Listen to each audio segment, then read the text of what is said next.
اراده صفت‌های ثبوتی یکی این اراده نامیده می شود خواستن. دلیل ما استعاذ بالله یرید الله بكم اليسر ولا یرید بكم العسر. الله متعال برای شما آسانی را میخواهد، یسر آسانی، ولا یرید بكم العسر برای شما قیینی را نمیخواهد. لیکن بنده چنانه که نفس دارد در درون خود و شیطان دارد که وسوسه میکند، ان کید الشیطان کان ضعیفا، وسوسه های شیطان اصلا ضعیف است. اگر ایمان مسلمان مرد، مسلمان جوان، مسلمان زن، مسلمان دختر ایمانش وقتی که قوی باشد، خالصانه باشد، وسوسه شیطان ضعیف است. اگر هنگامی که ایمانش ضعیف باشد، در این حالت وسوسه های شیطان با قوت می شود. وسوسه شیطان و این شخص را، تو را، ما را از راه دین دور میکند، میکشد به طرف خود، به طرف جهنم، به طرفی که خودش راضی است. نفس انسان همین است که ان النفس لاماره بالسوء. نفسی که ما در درون خود نگاه داریم، الله در درون ما خلق کرده است، ساخته است، این نفس دائما لاماره بالسوء به کارهای بد انسان را امر میکند.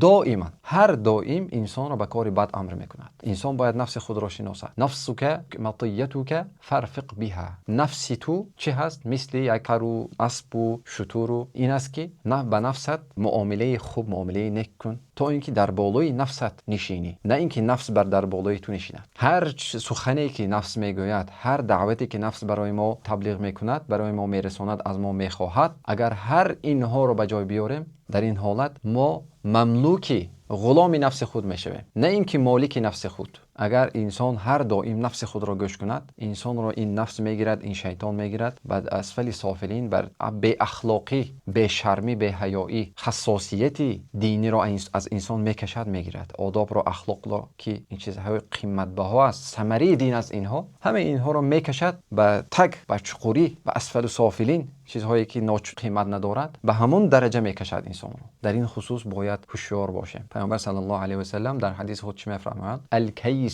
من دان نفسه و عمل لما بعد الموت. انسانی که عاقل است، انسانی که فهمش پر هست، عقلش کامل است، نه تنها به دنیای خود جمع میکند مالش را، عملهایش را، کارهایش را، فکرهایش را، خواندنش را، طبق زندگیش را، نه تنها به دنیای خود جمع آوری میکند. انسانی که عقلش کامل است، بصیرتش روشن هست، بصیرت چشم قلب روشن هست، این انسان نه تنها به دنیای خود جمع آوری میکند، به آخرت زیاد چیزهای زیادتر را بر آخرت خود جمع میکند. این از خصوصیتی، این از اخلاقی، این از روش مسلمان، خواه مرد باشد، خواه زن باشد. وظیفه اراده، صفت اراده این است که تخصیص کردن. مثلا مرا یا که شما را، الله متعال ذهن شما را، حیات شما را، نام شما را، مرد یا زن بودن شما را الله تخصیص کرده است. عمر شما را، رزق شما را الله تخصیص کرده است در ازل. کار شما را، چند فرزنددار میشید، بوی میشید یا فقیر میشید، یا عالم میشید یا که جاهل میشوید، کافر میشوید یا که مسلمان میشوید، فاسق میشوید یا که منکر میشوید، آتئیست میشوید یا که دیست میشوید. همه اینها را الله خواسته است، تخصیص کرده است، معین کرده است. این وظیفه اراده است.